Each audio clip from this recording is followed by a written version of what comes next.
पिया जाता रो लंदन जाता रो लंदन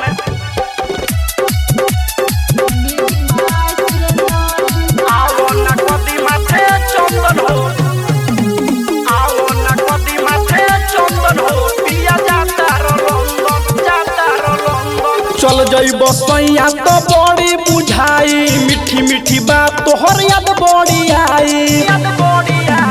चल जइब सैया तो बड़ी बुझाई मीठी मीठी बात तोहर याद बड़ी आई मारलो ना दहिया पसेंट हो पिया गम की गम गम मारलो ना दहिया पसेंट हो पिया गम की गम गम आओ ना कदी माथे चंदन हो पिया जाता रो लंदन आओ ना कदी माथे चंदन हो पिया जाता रो लंदन आओ ना कदी माथे चंदन हो पिया जाता रो लंदन पिया जाता रो लंदन आओ ना कदी माथे चंदन हो पिया जाता रो लंदन तू ही तो रहला हमारा से जिया के सिंगार हो छोड़ी के चल जइब बाहरा भतार हो तू ही तो रहला हमारा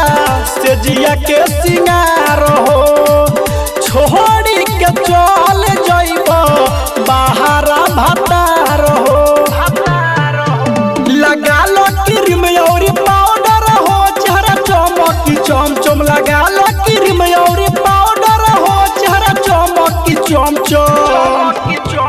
आओ ना कदी माथे चंदन हो पिया जाता रो लंदन आओ ना कदी माथे चंदन हो पिया जाता रो लंदन आओ ना कदी माथे चंदन हो पिया जाता रो लंदन पिया जाता रो लंदन आओ ना कदी माथे चंदन हो पिया जाता रो लंदन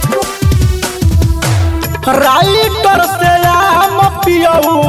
नाही तू भूलई हो कौनो सवतिया से आँखों ना लड़ई हो राइटर से आम पियऊ नाही तू भूलई हो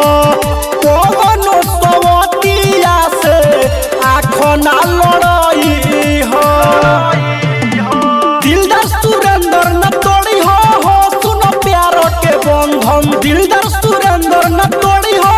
सुनो प्यारो के बंधन आओ ना कदी माथे चंदन हो पिया जाता रो लंदन आओ ना कदी माथे चंदन हो पिया जाता रो लंदन आओ ना कदी माथे चंदन हो पिया जाता रो लंदन।